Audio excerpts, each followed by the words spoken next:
Shake it.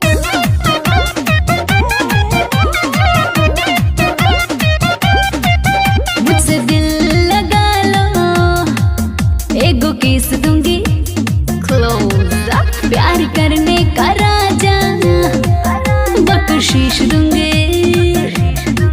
मुझसे दिल लगा लो, एगो किस दूंगी, प्यार करने का राजा बख्शीश दूंगी। साला आजकल का प्यार भी गजब हो गया, सुबह लाभ हो गया, सांझ सब हो गया। सुबह लाभ हो गया, सांझ सब हो गया, हो सुबह लाभ हो गया, सांझ सब हो गया। Hey, same body, mind, babe, come on enjoy. Same body, mind, babe, come on enjoy.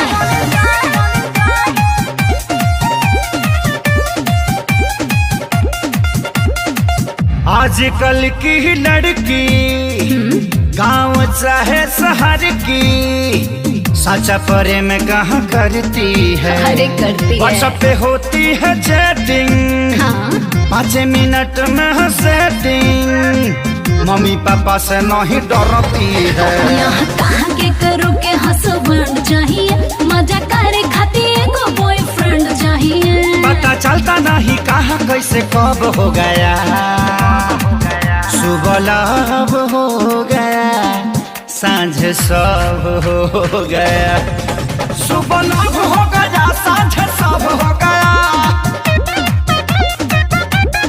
हो सुबह लाभ हो गया, सांझ सब हो गया। मेरी ठाट बाट है देसी, तेरे नखरे हैं विदेशी, अपनी कैसे चलेगी बेबे। तू हाफ पैंट वाली, मैं लुंगी पहनू खाली, तेरी दाल ना गलेगी बेबे।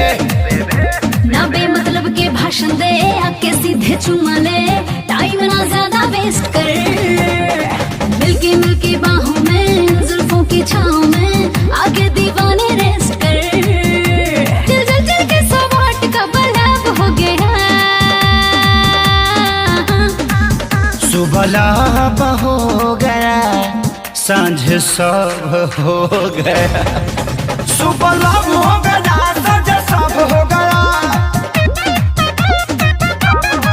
हो सुबह लाभ हो गया, सांझ सब हो गया।